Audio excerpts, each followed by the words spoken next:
Hello बच्चों, एक बार फिर से आपका स्वागत है। और आज हम लोग बात करने वाले हैं सेल्फ सुपरवाइज लर्निंग की। तो इससे पहले हमारे पास क्या क्या डिस्कशन हो चुका है। हमारा डिस्कशन हो चुका है सुपरवाइज लर्निंग का, अनसुपरवाइज लर्निंग का, सेमी सुपरवाइज लर्निंग का और रीइंफोर्स लर्निंग का।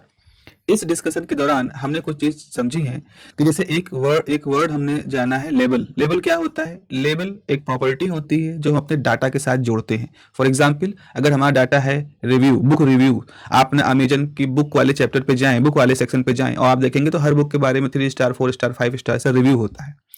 तो अब हम क्या करते हैं, उन रिव्यूज को गुड और बैड की कैटेगरी में बांट देते हैं। हम ये मान लेते हैं 3 के नीचे जितने हैं वो अच्छे रिव्यू नहीं है, 3 के ऊपर जितने रिव्यू हैं उनको हम अच्छा रिव्यू मानते हैं। मान लो ऐसा हमने कर दिया।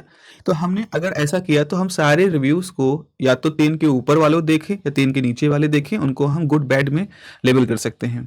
तो लेबल का एक बड़ा इंपॉर्टेंस होता है। अगर आपके डाटा में लेबल है तो मॉडल को ट्रेन करना आसान हो जाता है। मोस्टली सुपरवाइज लर्निंग वाले मॉडल जो है वो इसी तरह से ही काम करते हैं। लेकिन अगर लेबल डाटा नहीं है तो आपके डाटा को देख करके आपका जो मॉडल होता है वो खुद से एक एक फीचर को ढूंढता है कि भाई इसमें किस प्रॉपर्टी के बेसिस पर इनको अलग किया जाए। ये हो गया। और अगर मान लीजिए कुछ आपके पास बहुत सारा डाटा है जिसमें से कुछ के पास लेबल है और बहुत के पास लेबल नहीं है, मतलब 10% डाटा है जिसमें इस तरह से गुड बैड वाली चीज़ें आपको डाटा मालूम है, बाकी 90% में नहीं है। तो वहाँ पर क्या होगा, मॉडल एक सर्टेन हिस्से पर ट्रेन होगा और बाकी के उसी ट्रेनिंग को वो बाकी की जगह पे अप्लाई करेगा। अब ये सेल्फ सुपरवाइज लर्निंग का क्या मतलब है? तो बच्चा, सेल्फ सुपरवाइज लर्निंग में जो सेल्फ वर्ड है ये इसी लेबल के साथ ही जुड़ा हुआ है, इसी लेबल के गुण के साथ ही ये सेल्फ वर्ड जुड़ा हुआ है। क्योंकि लेबल का होना बहुत इंपॉर्टेंट बात है, ना होना भी एक बहुत इंपॉर्टेंट बात है। और इन दोनों के हिसाब से हमारे पास सुपरवाइज अनसुपरवाइज मॉडल हैं। तो सेल्फ क्यों आ गया? तो जरा देखें यहाँ पर आप जरा देखें, पहला पैराग्राफ ये कहता है कि आपका जो सेल्फ सुपरवाइज लर्निंग है, self supervise learning is a recent powerful learning method. ठीक है, हाल ही में ये यूज होना शुरू हुआ है। Which is considered as subset of unsupervised learning. Unsupervised learning का ही एक पार्ट है जहां कोई डाटा पे लेबल नहीं होता है, उसी कैटेगरी का है। लेकिन कैसे अलग है जरा समझें। In this system the learning system automatically generate labels from data itself. यहाँ पर क्या होता है, आपका जो सिस्टम है, आपने जो पूरा आर्किटेक्चर बना रखा है, वो डाटा के अंदर जो जो डाटा है उनमें अपनी तरफ से एक लेबल लगाना शुरू कर देता है। And creating a pre text task. तो आपके पास जो डाटा है उसमें लेबल असाइन करना शुरू करता है, ऑटोमेटिकली जनरेट करना शुरू कर देता है। जिसकी वजह से क्या होता है, that helps the model learn meaningful internal representation. तो जो खुद ही से लेबल लगाना शुरू कर देता है और इस तरह से वो अपना खुद का एक स्ट्रक्चर बना लेता है और उससे वो लर्न करता है। अगर इसका हम लॉजिक डायग्राम देखें तो ये कुछ ऐसा है कि मान लीजिए आपके पास self supervise learning training system है। आपने अनलेबल्ड डाटा उसके अंदर फीड किया, उसने उन पे लेबलिंग करके एक प्री ट्रेन मॉडल डेवलप किया। फिर आपने अगर लेबल डाटा देखा तो ये जो प्री ट्रेन मॉडल है ये भी और जो लेबल डाटा है ये भी, ये मिल करके सुपरवाइज लर्निंग वाले सेक्शन में जाते हैं और फिर क्लासिफिकेशन करते हैं। तो यहाँ पर बच्चों जो आपको ऊपर वाला हिस्सा है ये देखना है कि अनलेबल्ड डाटा है, उसको सेल्फ सुपरवाइज ट्रेनिंग ने जब अपने पास लाया तो उसको उसने एक प्री ट्रेन मॉडल में कन्वर्ट कर दिया और इस सेल्फ के दौरान एक प्री टेक्स्ट टास्क उसने किया। अब जो कि ये पहला बिल्कुल इंट्रोडक्टरी हिस्सा है, तो इसलिए मैं बहुत ज़्यादा इसमें डिटेल में नहीं जा पा रहा हूँ क्योंकि अभी बहुत सारी चीज़ें आपके पास नहीं हैं। तो बेहतर होगा कि एग्जाम्पल से इसको हम समझते हैं। देखिए, द स्कीम जो आज की डेट में आप लार्ज स्केल मॉडल देखते हैं, आज की डेट में आप देखते हो LLM, लार्ज लैंग्वेज मॉडल है, तो उनमें इस तरह की चीज़ें इस्तेमाल हो रही हैं। तो यहाँ पर लिखा है कि this scheme is central to the training of modern large scale model. आज की डेट में जो लार्ज स्केल मॉडल्स हैं उनमें ये जो मेथड है ये बहुत ज़्यादा यूज हो रहा है, बड़ा उसका सेंट्रल हिस्सा है। जैसे जैसे आप देखें, the large language model LLMs like GPT and Llama are trained on massive text data set by using the self supervise learning predicting the new next word in the sequence. क्या मतलब इसका? जैसे देखो, जैसे लिखो दिस, जैसे मान लो आपके पास एक सेंटेंस है, दिस इज अ कैट। आपने जब ये इंसर्ट किया किसी लैंग्वेज मॉडल में तो उस सिस्टम ने क्या किया, उस सिस्टम ने इसके अलग अलग हिस्सों को पहचान लिया। ये 4 हिस्से हैं इसके अंदर। आपने वर्ड देखे ना, दिस एक वर्ड है, तो उस सिस्टम ने क्या किया, दिस वर्ड को उसने एक फीचर दे दिया, एक टोकन दे दिया, इसको हम टोकन कहते हैं। उसने इसको एक टोकन दे दिया, उसने इज को एक टोकन दे दिया, ए को एक टोकन दे दिया, कैट को एक टोकन दे दिया।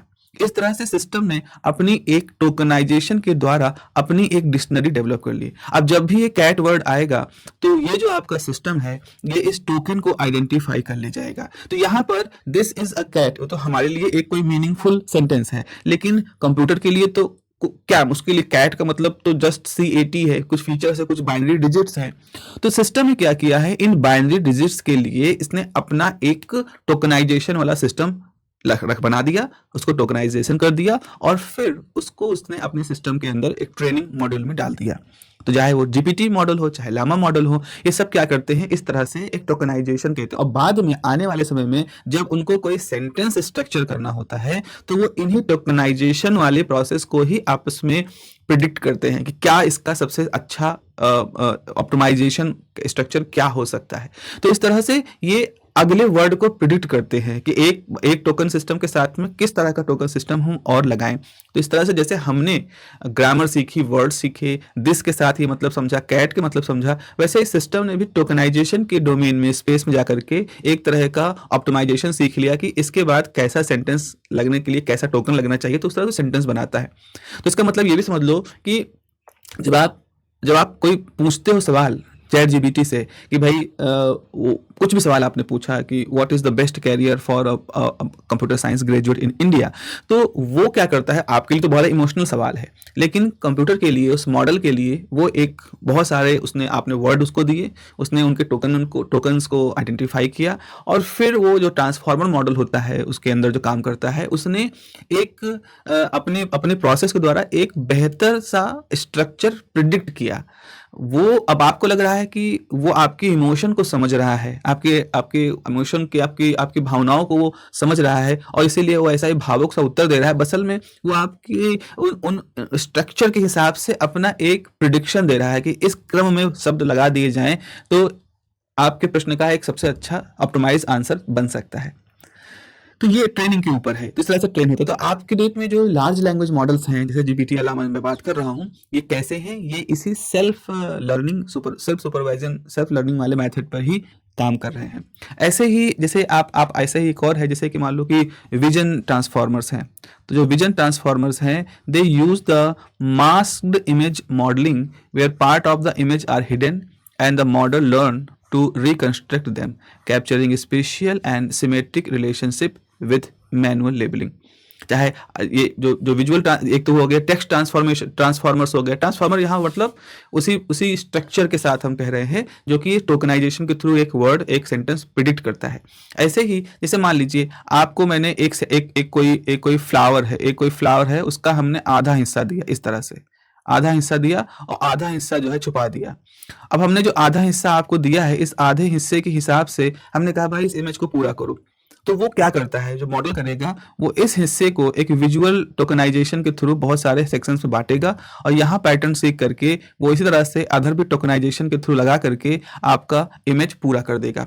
तो वो केवल एक हिस्से से लर्न करता है, टोकन अपने हिसाब से उसके सेगमेंट्स पे टोकन्स लगाता है और फिर उसी टोकन्स को एक्सट्रापोलेट करके आपके इमेज को पूरा कर देता है।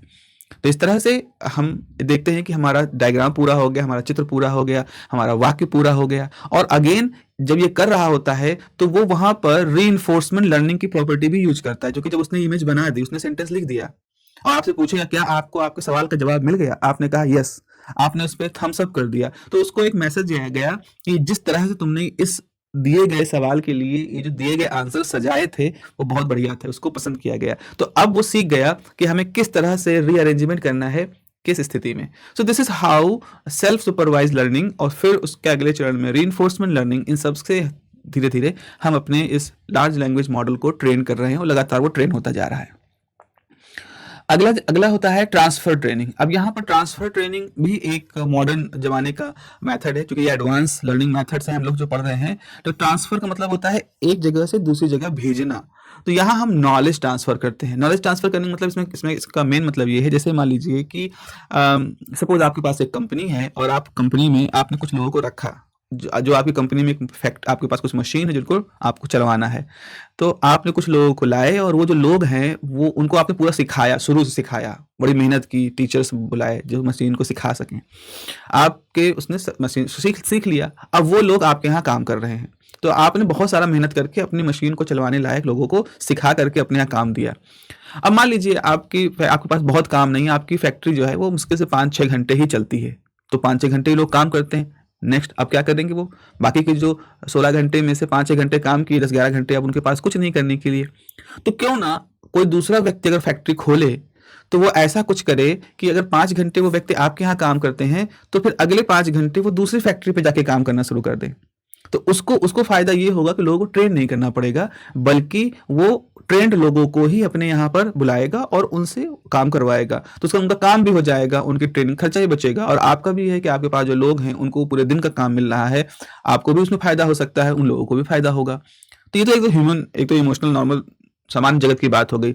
मशीन लर्निंग की दुनिया में क्या होता है? यहाँ पर ये होता है कि जो transfer learning, it utilise the knowledge gained from one task and applied to another. मतलब एक काम करने में हमने जो नॉलेज हासिल की, उस नॉलेज को हम दूसरे काम करने में इस्तेमाल करने वाले हैं।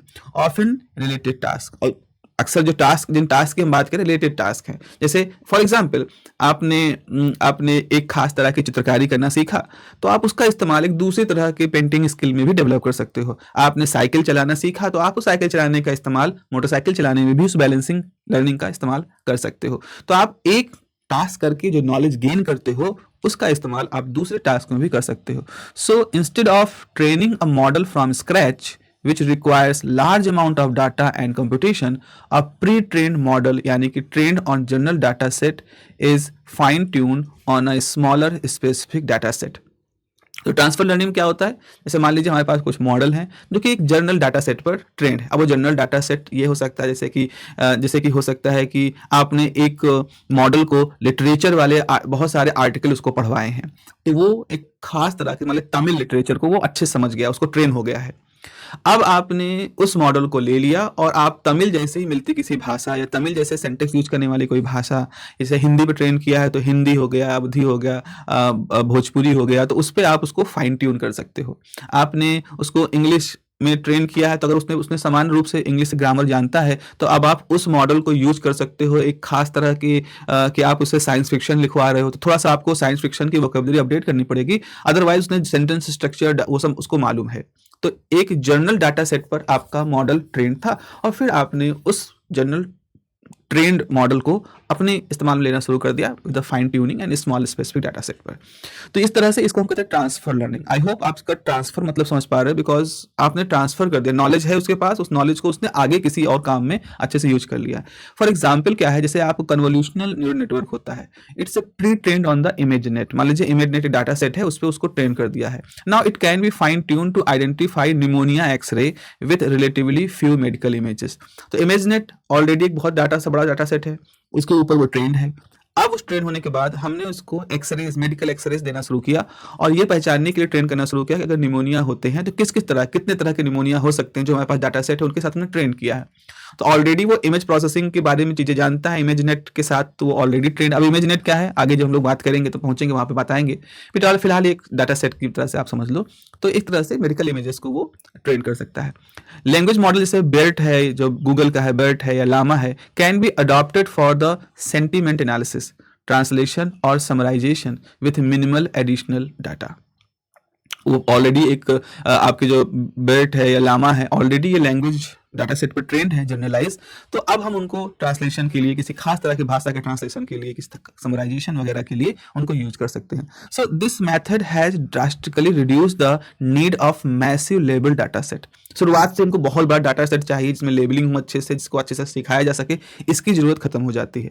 And made advance machine learning techniques accessible in low resource domain such as the agriculture, regional language and health care. तो इससे क्या हुआ कि अगर हम अपनी इस मशीन लर्निंग के डोमेन को और फैलाना चाहते हैं, तो हर कोई इतना बड़ा डाटा सेट, इतनी बड़ी ट्रेनिंग नहीं करा सकता है।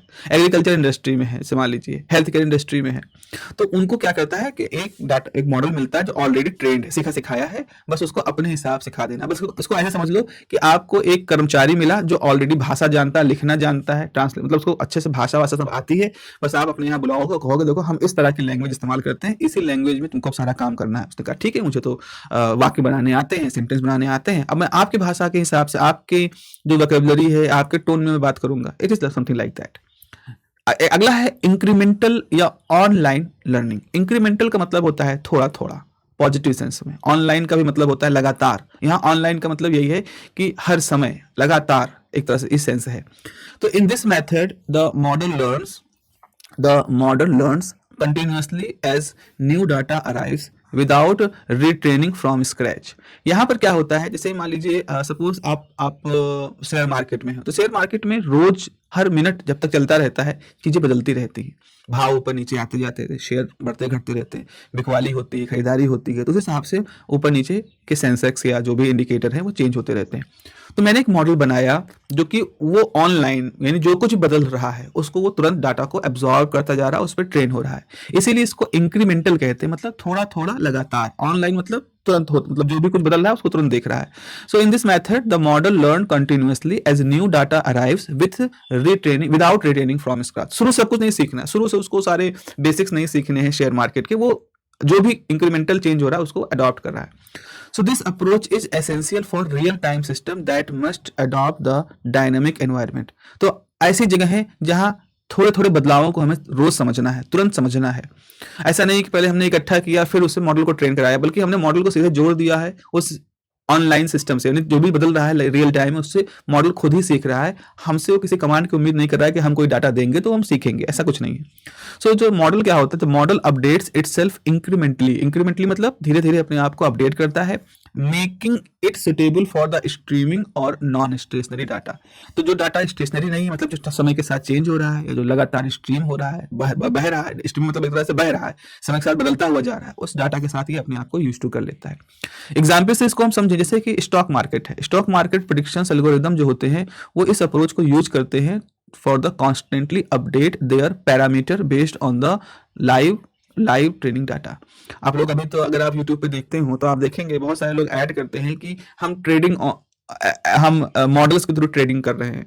हमने ऐसे मॉडल बना रखे जिससे आप सीधे ट्रेड कर सकते हो। तो आपने बैंक अकाउंट को मॉडल के साथ जोड़ दिया और मॉडल क्या करता है, वो मार्केट में देखता है कैसे ऊपर नीचे डेरिवेटिव से जो भी कुछ है वेरी कर रहे हैं, और वो उस हिसाब से उसमें कुछ खरीदता है, बेचता है, बिड करता है। तो ये कैसे कर रहा है, जो कि मॉडल उस बदलाव को समझ रहा है और समझ करके उस धीरे धीरे उसको अप्लाई करता जा रहा है, और इस वजह से वो एल्गोरिदम क्या है, वो एक ज़्यादा बेहतर प्रिडिक्शंस कर सकता है, ऐसा हम मान सकते हैं। अगर उसको प्रॉपर ट्रेन हो चुका है तो वो आपको प्रॉपर तरीके से एक तरह से वो इंक्रीमेंटल लर्निंग ही कर रहा है।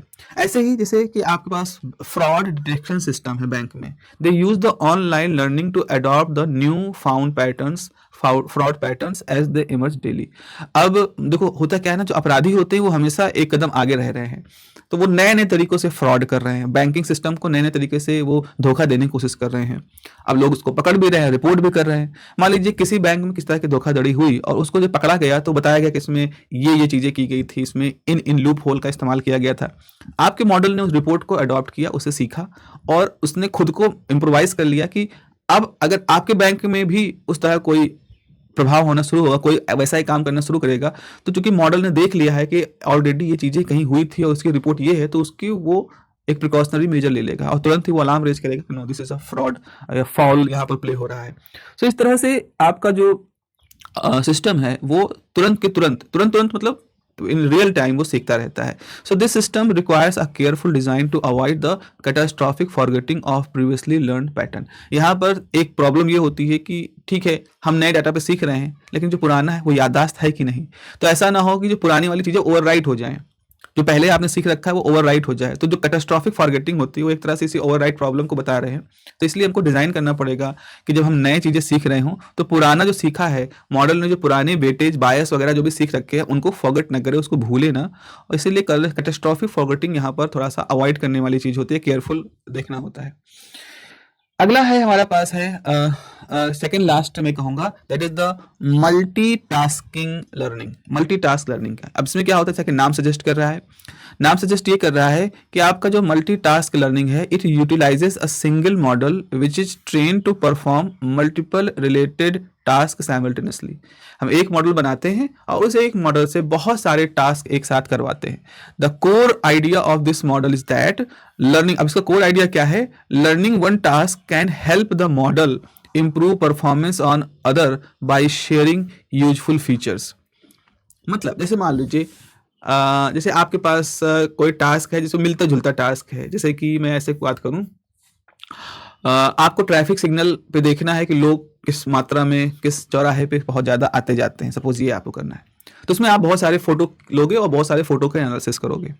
अगर उसी मॉडल को हम उसी समय किसी बिल्डिंग के साथ जोड़ दें या किसी हॉस्पिटल के साथ जोड़ दें या प्लेटफ़ॉर्म पे जोड़ दें और वहाँ आपको कुछ फ़ीचर दे दें कि ऐसे इस तरह के फ़ीचर वाले लोगों को पहचानो, जेंडर्स को पहचानो या और कोई काम को पहचानो, तो आपने वही काम, वैसा ही मिलता-जुलता काम लोगों को पहचानने वाला ट्रैफ़िक पे भी करवाया, सिग्नल पे भी करवाया या किसी और सिक्योरिटी एरिया में भी आप उससे करवा सकते हो।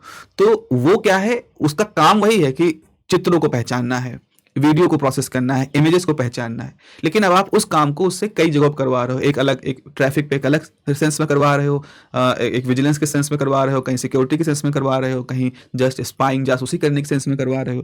तो यहाँ पर वही लिखा है कि learning one task can help the model improve the performance on other by sharing the useful feature. जैसे कि एग्जाम्पल के तौर पर हमेशा से यहाँ पर आपको एग्जाम्पल के थ्रू चीज़ों को समझना होगा, इसीलिए एग्जाम्पल आपको मेंशन करना बहुत ज़रूरी है। इन autonomous vehicles, one model can train to detect lane, vehicles, persons on road। आपके पास ऑटोनॉमस व्हीकल है, मतलब ड्राइवरलेस व्हीकल है, जिसमें कोई ड्राइवर की जरूरत नहीं है, वो गाड़ियां अपने आप चल रही होती हैं। तो उनको जब ट्रेन किया जाता है तो उनको ये बताया जाता है कि भाई सड़कें कैसे होती है, सड़कों किनारों कैसे पहचानो, सड़कों कैसे पहचानो, सड़कें पे कोई दिक्कत है तो कैसे पहचानो, उसमें कोई हर्डल है, कहीं डाइवर्जेंस है तो कैसे पहचानो, सड़क अगर इर्द गिर्द जो लोग चल रहे हैं उनको कैसे पहचानो, ट्रैफिक सिग्नल कैसे पहचानो। एट द सेम टाइम ये इनका काम होता है, because these task share visuals and contextual similarities. तो अगर हमने ऑटोनॉमस व्हीकल लिया है तो उससे ना केवल हम आपके सड़कों को बता सकते हैं, ट्रैफिक सिग्नल को बतवा सकते हैं, बल्कि लेन्स, अगल बगल के जो पैदल यात्री चल रहे हैं या और यात्री चल रहे हैं उनसे पहचानवा सकते हैं, क्योंकि असल में उसमें कैमरा लगा है, उसका कैमरा का नाम है, कैमरा काम है इमेज को विजुलाइज करना। तो ऐसा नहीं कि खाली रोड को ही देखे, वो रोड के साथ साथ अगल बगल की चीज़ों को भी देख करके उनसे सीख सकता है। या फिर ऐसा जैसे आपने देखा गूगल के कुछ व्हीकल्स होते हैं जो चलते रहते हैं, अगल बगल की फोटो खींचते रहते हैं। तो अगर मैं व्हीकल लेके जा रहा हूँ ऑटोनॉमस व्हीकल, तो मैं किसी लेन में गया तो मैंने वहाँ की फोटो खींचनी शुरू कर दी, तो मैं एक तरह से वहाँ का पिक्चर भी बना रहा हूँ, उस लेन की भी एक पिक्चर बना रहा हूँ। तो ऑटोनॉमस व्हीकल जो होते हैं वो ना केवल आपको आपकी जगह से कहीं ले जा रहे होते हैं, बल्कि वो मल्टीटास्क कर रहे होते हैं, वो फोटो भी खींच रहे होते हैं, सड़क की फोटो भी खींच रहे होते हैं, सड़क का डाटा भी अब्सॉर्ब कर रहे होते हैं। उन सड़क पे ट्रैफिक होता है तो लोगों को भी वो एनालिसिस कर रहे हैं किस तरह के लोग यहाँ पर हैं। मान लीजिए आप किसी ऐसे एरिया से गुजरे जहाँ पर एक खास मूल किसी अफ्रीकन लोग बहुत रहते हैं, तो वो जब फोटो खींच रहा है तो देख रहा है यहाँ बहुत सारे अफ्रीकन फीचर्स वाले लोग हैं, तो उसने अपने अंदर एक डाटा सेट कर लिया कि वो जो लेन है उस समय वहां पे जाने पर इस तरह के लोग ज्यादा होते हैं। मे बी ये डाटा कभी किसी समय आपको यूजफुल हो कि भाई आपको मान लीजिए कोई सर्वे करना है among the African descent people, so वो बताएगा कि just go to that particular area of city, वहां पर ऐसा होता है। तो इस तरह से वो मल्टीटास्क कर रहा है। जैसे in the health care multitask model can predict both the presence of disease and the expected drug response using overlapping biological features. Multitasking model में ना केवल ये बता सकता है कि उसमें मतलब प्रेजेंस कोई डिजीज है, बल्कि ये भी बता सकता है कि उसका ड्रग का रिस्पॉन्स कैसा होगा, क्योंकि उस वो एट सेम टाइम सेम तरह के फीचर ही को तो यूज कर रहा है। बाकी भाई बीमारी ठीक हो रही है, इसके लिए भी तो कोई कुछ उसने यूज किया होगा ना कि भाई इसके अंदर ये ऑर्गन का ये फंक्शन ठीक है कि नहीं। अब अगर वो वही चीज एनालिसिस कर रहा है तो उसी आधार पर भी बता सकता है किस तरह के ड्रग्स को दिए जाए कि इसकी फंक्शनिंग ठीक और बेहतर हो सके। तो वो उसी ऑर्गन के उन्हीं वाइटल्स को ही एनालिसिस कर रहा है।